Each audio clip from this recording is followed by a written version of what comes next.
Good evening. നമുക്കൊരു trip പോയാലോ? പെട്ടി പാക്ക് ചെയ്ത് നേരെ ബാംഗ്ലൂർ എയർപോർട്ട് എത്തി. ചെക്ക് ഇൻ ഒക്കെ ചെയ്ത് കഴിഞ്ഞ് എയർപോർട്ടിൽ കുറച്ച് കറങ്ങി നടന്നു. അവിടെ കുറച്ചധികം കാണാനുണ്ടായിരുന്നതാണ്. ലോഞ്ചിൽ കയറി നല്ല ഫുഡ് അടിച്ചു. ഇതെന്റെ ഫസ്റ്റ് ഇന്റർനാഷണൽ ട്രിപ്പ് ആണേ, അതുകൊണ്ട് തന്നെ ഞാൻ ഭയങ്കര എക്സൈറ്റഡ് ആയിരുന്നു. കറക്റ്റ് 12:30 തന്നെ ഫ്ലൈറ്റ് എടുത്തു. അല്ല, നമ്മൾ പോകുന്ന സ്ഥലം പറഞ്ഞില്ലല്ലോ.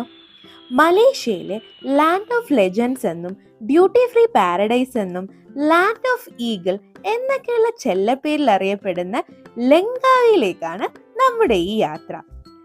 മോർണിംഗ് ഏകദേശം 10 മണിയോടെ നമ്മൾ ലങ്കാവി എയർപോർട്ടിലെത്തി. എത്തിയപ്പോൾ തന്നെ നല്ലൊരു വ്യൂ കണ്ടു.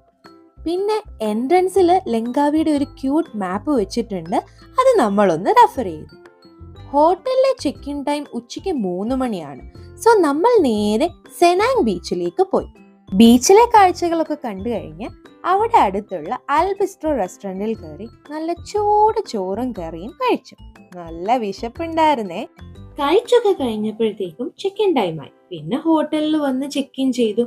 അപ്പോഴാണ് നമ്മൾ നോട്ടീസ് ചെയ്തത് യൂണിവേഴ്സൽ ട്രാവൽ അഡാപ്റ്റർ എടുത്തിട്ടില്ല. പിന്നെ ഒരു വണ്ടി റെന്റിനെടുത്ത് തൊട്ടടുത്തുള്ള സൂപ്പർ മാർക്കറ്റിൽ പോയി. അവിടെയാണെങ്കിൽ ഉപ്പ് തൊട്ട് കർപ്പൂരം വരെ എല്ലാം ഉണ്ടായിരുന്നു. നമുക്ക് വേണ്ട സാധനങ്ങൾ മേടിച്ചിട്ട് നമ്മൾ അവിടെ നിന്ന് ഇറങ്ങി. വൈകുന്നേരം ആയപ്പോൾ ബീച്ച് സൈഡിലുള്ള കടകളിലൊക്കെ ഒന്ന് കറങ്ങി നടന്നു. ചെറുതായിട്ട് മഴ ചാറാൻ തുടങ്ങി. അത് പിന്നെ നമ്മൾ വലിയ കാര്യമാക്കിയില്ല. ആ ചാറ്റൽ മഴയിലൂടെ തന്നെ നമ്മൾ അതുവഴി ഇങ്ങനെ നടന്നു.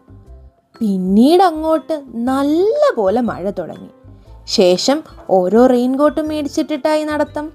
അങ്ങനെ കറക്കമൊക്കെ കഴിഞ്ഞപ്പോഴത്തേക്കും പതിയെ വീണ്ടും വിശപ്പിന്റെ വിളി വന്നു. പിന്നെ അവിടെ ഉള്ള ഒരു റെസ്റ്റോറൻറ്റിൽ കയറി നല്ല ഒരു ഡിന്നർ കഴിച്ചു.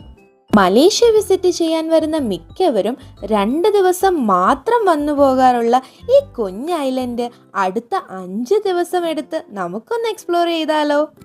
എന്നാൽ പിന്നെ ഈ നല്ലൊരു വ്യൂ കണ്ടുകൊണ്ട് ഇന്നത്തെ ദിവസം നമുക്ക് എൻഡ് ചെയ്യാം. അപ്പോൾ ഗുഡ് നൈറ്റ്.